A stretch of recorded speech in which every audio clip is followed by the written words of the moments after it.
people need to understand this is not Bill Clinton's big government. It's not Jimmy Carter big government. It's a Barack Obama, Joe Biden infused hybrid militant, woke and weaponized government that makes every decision on the basis of climate change extremism and on the basis of woke militancy, where you're effectively trying to divide the country into oppressors and the oppressed.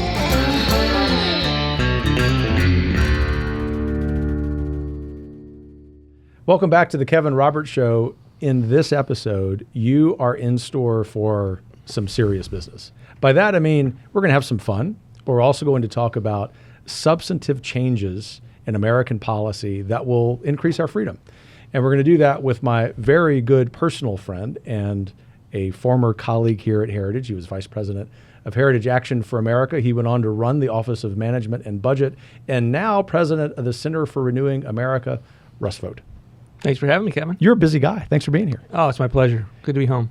Thank you for that. For people who think, we were joking off camera about the fact that you only used to deal with spreadsheets. Tell us your story about how you got to do what you do, obviously including your stint here in the Heritage Enterprise. But when you and I got to know each other, you were running OMB very impressively, and now running a very important organization that is obviously part of the conservative movement, but part of something we're going to be talking about later in the episode, Project 2025. What's Russ's story? Sure. I mean, I was a budget staffer, and Phil Graham was my first boss, and you know him from Texas, and said, if you do budget, you do everything. And so I really took that to the heart and spent 12 years in the House and the Senate working on budget policy, Jeb Henserling in the House. But I got to the point where if you're going to have lasting change, you got to have an outside game. So you could spend your whole career encouraging members to vote a certain way from the inside, but I wanted to go and share what I knew, what I learned, and tell the grassroots. And so I came to Heritage, was here for 6 years, helping build the Sentinel program, and really an opportunity to make sure that the grassroots had as much knowledge as a member of Congress. And that's really what I think you should aspire to in the grassroots. It is a high information game, as opposed to what you often hear, which is you need to dumb it down for the grassroots. Totally false. And then President Trump wins and have an opportunity to go back and start doing budgets again, and participate in that administration and learning a lot of what I had put together for a long time. And it's not all green eye shades. It's, I do like to make fun of my class of people as a bunch of propeller heads. But you really are at the center of the ability to control that policy issue when you're talking about budgets. So I want to home in. We'll talk about budgets because we're going to talk about debt ceiling, but I don't want to lose a thought that I currently have, which is something really astute that you mentioned that I think resonates with the audience, but maybe if there's a member of the audience who doesn't do grassroots work per se in the way that, say, Sentinels at Heritage Action do, or the way the folks who support Center for Renewing America do, information is currency. And one of the things that actually gets me angry, I mean, not just frustrated, but angry, I know it does for you too, is when elitists in D.C. say we got to dumb down the information for the grassroots. You have an example or two of when you participated in giving the grassroots information, and with that, they prevailed on a really important policy? Sure. I mean, the situation with the 20 and in the work that they did to have a consequential vote with regard to the speaker, and are we going to have paradigm-shifting speaker, or are we going to have a paradigm-shifting result? And we got the latter, and I'm thankful for that. But the way this DC would work is you would have, some trumped-up argument where you say, no one's running. No one's running. The member goes home, they says the grassroots, you're misinformed. There was no other candidate against Kevin McCarthy. And so this time we actually orchestrated and planned to deal with the memes that we knew what would come. But that's the type of example that the cartel goes home and they tries to kind of mansplain it to their grassroots, right? And you got to be able to arm them to say, what is a motion to vacate? They're going to learn they're going to know what a motion to vacate is, a vote of no confidence, right? But you've got to be able to talk through the procedure. And my view, Kevin, is that you can't be influential and effective if you don't know the 3 Ps: policy, politics, and process. And if you divorce yourself from any one of those 3, you're going to be ineffective. And we want that to be the case of the members of Congress that we deal with, and we want the grassroots to be aware of that as well. And if they get that, they will be influential, and then they can save the country at the local level, local statesmanship. Is it your sense, well, are we 3 months in, 2.5 months into Speaker McCarthy's tenure, where we've had a paradigm shifting process, that we're reaping fruit from that, or we're close to reaping fruit from that? This is a question I get a lot as I travel around the country. Was the juice worth the squeeze? You and I both think so, but what would you say to people who are constructively critical of it? I think they should be optimistic, and that's not something you often get from me. That alone is newsworthy. Right? We broke some news there. But people want to look at this from the same filter as they have for the last 12, 15 years. And what I'm encouraging people is power has shifted in a fundamental way, and it takes a long time to see that. But we're not in the Old Testament, and we're in the New Testament. And you got to give it a little time for the actors themselves, the members of Congress in the arena, to both step into their new suits and perform with the confidence of what they just accomplished, and to have the power structure deal with that. And I've not seen anything. I've been telling people, I think Kevin McCarthy has a chance to be a historic speaker, and I was his biggest critic. But he has to step into that and allow transformational House paradigm to actually work. And I have seen nothing to dissuade me that he is taking a step back. But people want instant moment by moment. It's going to take weeks and months to have this play out. Yeah, and for what it's worth, and you know more about this than I do, but I agree enthusiastically. I mean, that's been our experience at Heritage and at Heritage Action the last few months. Is the Speaker's office, the Leader's office, the Whip's office have been very welcoming for those of us who are known as stalwart conservatives, and also willing to take some differences of opinion without stonewalling us, which is usually what the conservative movement gets, right? Yep. You know this better than most. So we're also optimistic. To the point of hopefully remaining optimistic, there will be some important test votes. And you and I have worked formally and informally together on border security over the last couple of years. That seems to be a looming vote that's coming up this spring. But the one where you were dialed in, and I would argue really leading the policy and messaging for the conservative movement, is the debt ceiling. So not that we need to dumb this down for this audience. We want to give them information. What's the situation? What's the landscape? What's your prognosis of how that will play out? Yeah, the best way to understand the debt limit is we have a balanced budget amendment in statute, right? So everyone says the federal government needs a balanced budget. I would take it, but we have one. It's called the debt limit, and we overwhelmingly increase it every other year. And it has to be a moment where you get a paradigm-shifting result with regard to spending and government in the administrative state. And right now, Joe Biden needs a debt limit. Every president does, and it's going to give House conservatives massive leverage beyond what they have in terms of just having control of the House, a very small control. At the end of the day, Janet Yellen has to go into the Oval Office and says, Joe Biden, you're going to cut a deal, and you're going to do it today, because every president has to cut that deal. And as a result, it gives a huge opportunity, if they can get the message right, the ask right, and I think they're well on their way to doing that in the House, to say, you're not going to get past this checkpoint unless we get a massive amount of spending cuts. My personal view is that should be about the bureaucracy crushing. That for too long we have fought about Social Security and Medicare, which need reform. But if you were to ask me to put on the top 20 list of issues that I'm concerned about at night, in the morning when we wake up, those two are not one of them. What is most concerning to me is the woke and the weaponized bureaucracy that is oppressing the American people. And you and I talked with them all the time when we go around the country.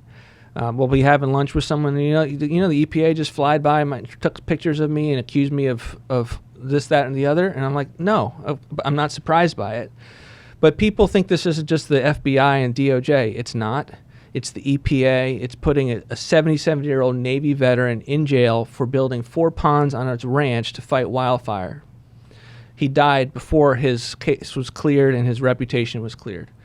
There are examples like that at every single agency, and I believe that the way that you deal with your fiscal house is to go after the easiest of the spending by reducing, cutting, and eliminating that woke and weaponized bureaucracy that is armed and militant in a way that people need to understand.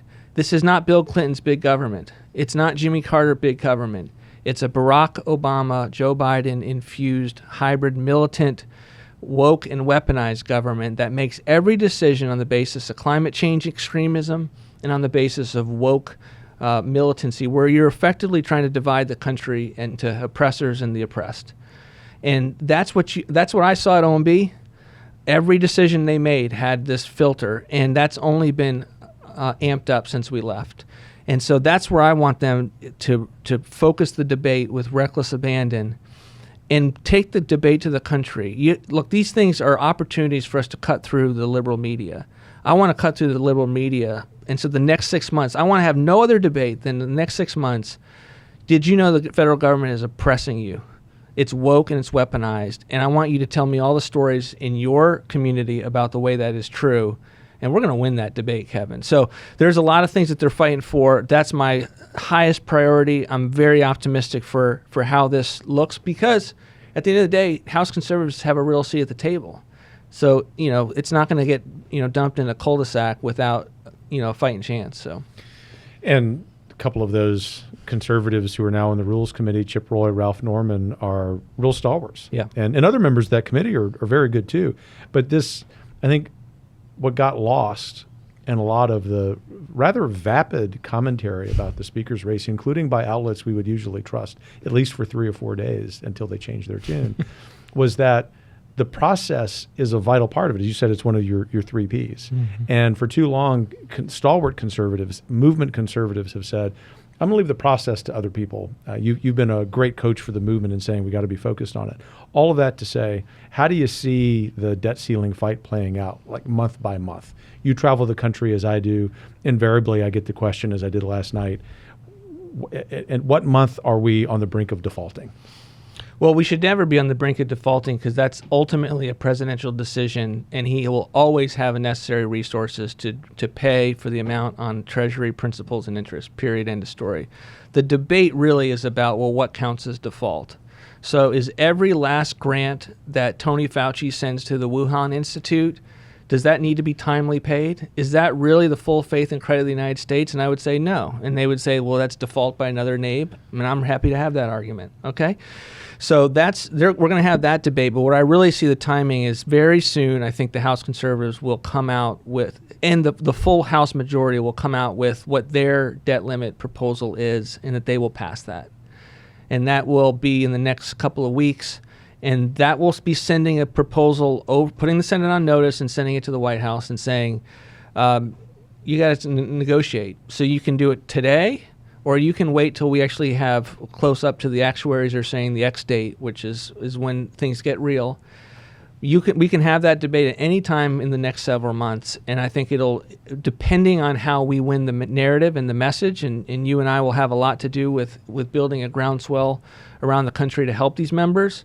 He'll have to come to the table, and and this will really get real towards the end of May and June. Thanks for that. A related question, and that is on Social Security and Medicare. Agree fully. It's not part of the conversation now, but for our audience members who find it a little frustrating, and for some of them more than a little frustrating, that we're not even allowed to talk about it at this time. Explain the tactics behind that, but also at what point do you think, from a policy and political point of view, the conservative movement does need to be talking about Sure. that? And I would just say I've supported all of these reforms. I've been a part of writing them for senators and members of Congress. So it's not that I don't think that they're a problem. It's that political capital is a finite resource, and that we lose, and I believe we've lost for many, many decades, because we have not been careful stewards of political capital and thought carefully about the fights that we want to have and need to have to base, as statesmen should, the most critical fights that we would need to have. So we put forward a budget, and they were modeled after our budgets at OMB, where we have $9 trillion in spending cuts. Third of that is discretionary, woke and weaponized bureaucracy, and 2/3 is mandatory, right?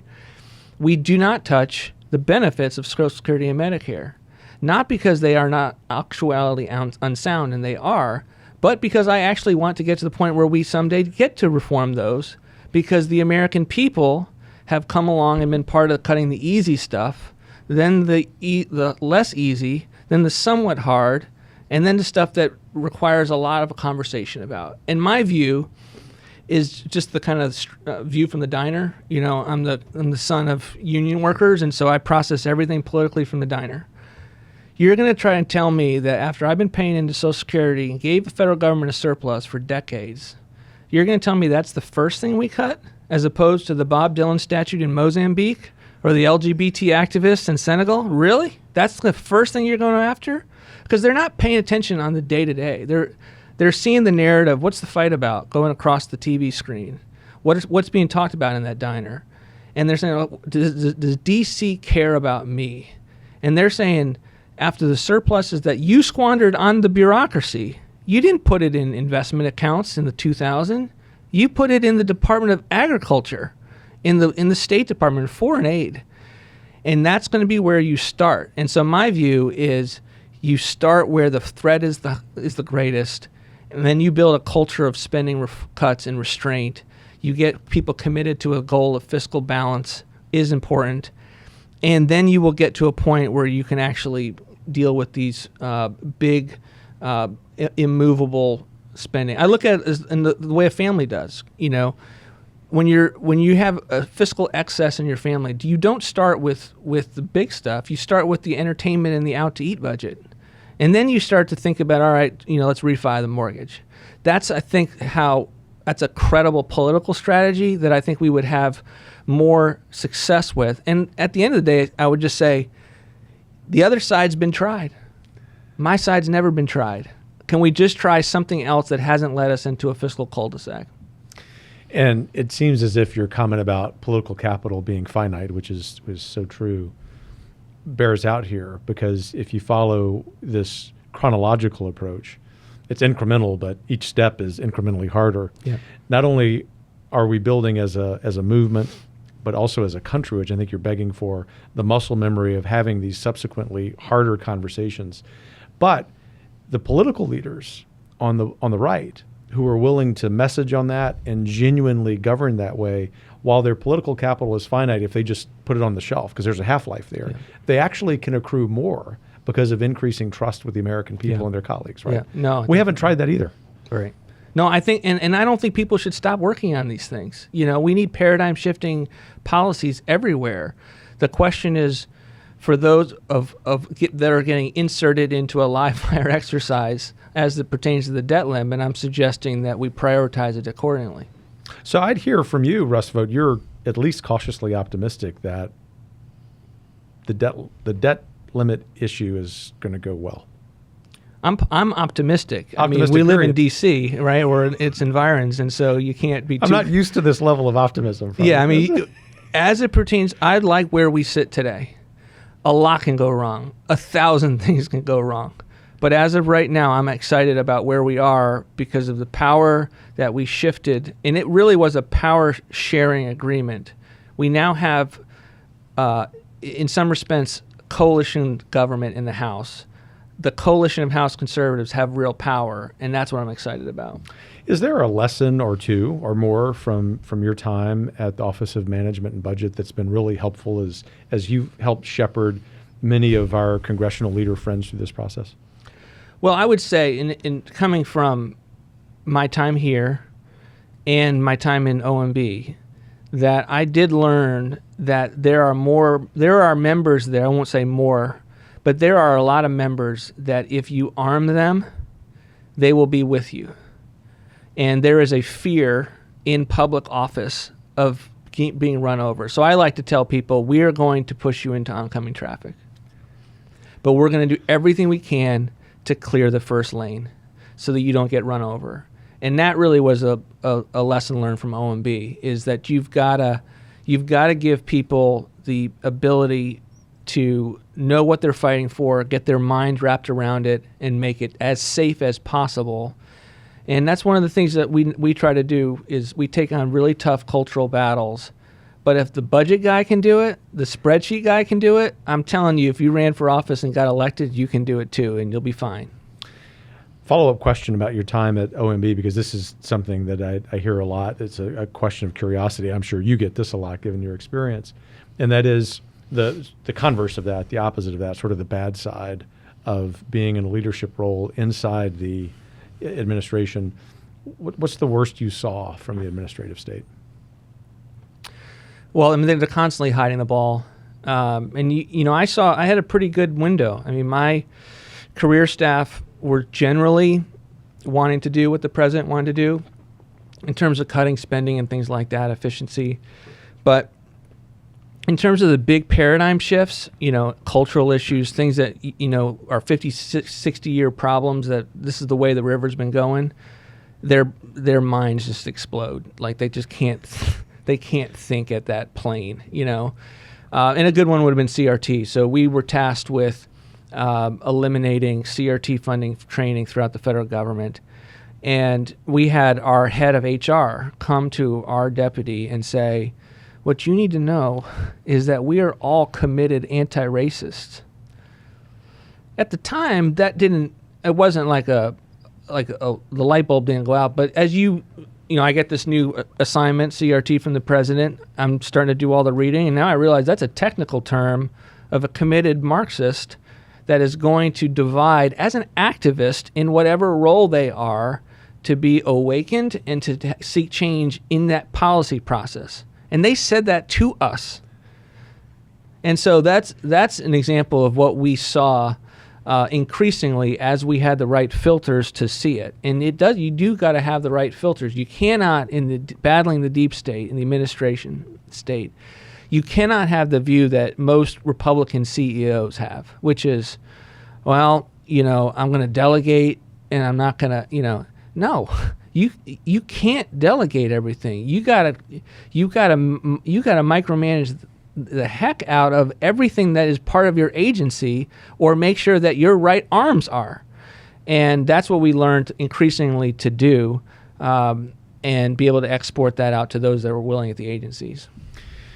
Well, it's that experience, along with some other of your attributes, that excites me, that you're such a vital part of Project 2025, which is a conservative movement-wide effort to prepare the next president, whoever he or she ends up being. And I'll let you talk about the real nuts and bolts of that. But how does the promise of that thus far, I mean, we're still a year and a half out, compare with your experience in the first years of the Trump administration, which was well-meaning with a wonderful leader, but I don't think the movement was really prepared to prepare him for what he had to confront? Yeah, I mean, what I learned is the level that is going on in the executive branch is so granular and so detailed that even our best outside organizations are generally not prepared to go that deep. And what I think you all are doing is changing that. When I got sworn in for the director, we had 6 months to go, and the president said, "Russ, we need another term. We're just figuring this out." And he had been someone that was trying to get it done every single day. He'd come down, and we knew what time he came down, and he had this ambition to get stuff done, and a paradigm shifting approach that if it took him that long, it would take any mere mortal two terms. And so what we're trying to do in this project is to say, let's take all the know-how that we have and build it into the actual plans, so that an individual can show up on day one and do it, and have the policy, the process, and the politics all figured out. I know you're going to get some excuse from the careers. I know it. We're going to give you the answer to it. And we're going to give it the answer from someone who has sat in the role. And, a friend of mine, Bob Lighthizer, we used to sit waiting on this or that meeting, and he was a former deputy, got to do the role, and you have this, how to do this role better as a result of that. I spent 12 years of my life reading and thinking about being at OMB, and then I finally got the job, right? We want to make it so that the people that are just competent and committed and are good managers have a chance to be able to be in these roles and to do it well. And I just would commend you, Kevin, for creating a platform, kind of an arc within the conservative movement through your leadership to do this well. We're all the boats of Dunkirk, and we have a lot of our own organizational entities and priorities, but you've created a situation that we want to be on that arc that you are building and to do everything we can to make it a success. And I really believe that's a credit to you and what you're building at Heritage. You're kind. It is a team effort, and all I know, and I really mean this, is the need. And as I was beginning doing some policy work in D.C. when I was at Texas Public Policy Foundation, that's when you and I met. We have a lot of mutual friends. Y'all have forgotten more than I'll ever know about being in administration. But being someone who listens well, I knew that was a gigantic gap. And knowing what Heritage can offer in terms of convening power, we certainly don't have all of the answers. I mean, our most brilliant policy leads would say that. I think I can say, just as a movement conservative, take my Heritage hat off for a minute, that I'm really proud of the movement. So many people, dozens of people who are part of this. And of course, we need to win the election, and of course we're counting on whoever the president is to accept this, and not to sound like we have any hubris on behalf of 2025, because it's up to that man or that woman and his or her advisors. It seems as if this is such a well-orchestrated project, very deep in substance. I'll ask you a follow-up question about that in a minute, that it's almost a slam dunk that at least some version of this is going to be the governing plan. But on the point of follow-up question, is there a policy solution or proposal in this book, which is going to be put out imminently, that you're most interested in, you're most excited about?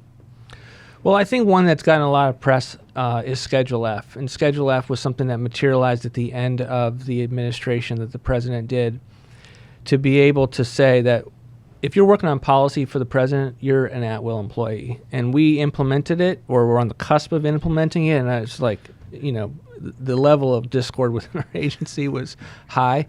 But it's going to be groundbreaking, and to basically put this with the imprimatur of Heritage, say this is an expectation that we have, is going to be big. But those are the kinds of things that are systemic wide, that chapter by chapter, it gives the transition an opportunity to say, look, it's the wrong man or the woman if they're not willing to go along with these recommendations. And because I've been a part of the chapter building, and it's been movement wide. And when there's a disagreement on something, you've kind of provided both approaches. And I think that's the right way, because what's critical for this, we could all spend our next 2 years of our life doing this. If the candidate who wins doesn't use it, there's a huge problem.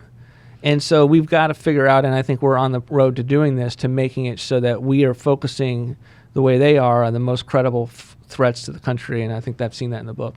Good.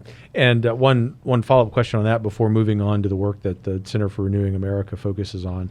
And that is, for someone in the audience who's entertaining the thought of tithing a couple years, 4 years, maybe longer, to the Republic by working in the administration, what advice do you have for them right now?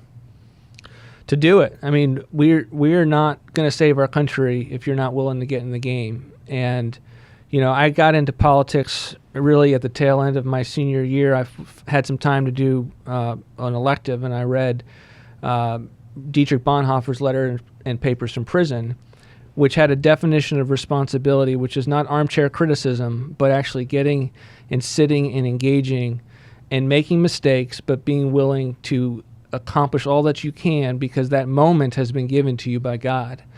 And so that person that's thinking through, and they're tired of watching Fox News, and they're tired of watching and reading and being frustrated, they have a chance to help us save the country.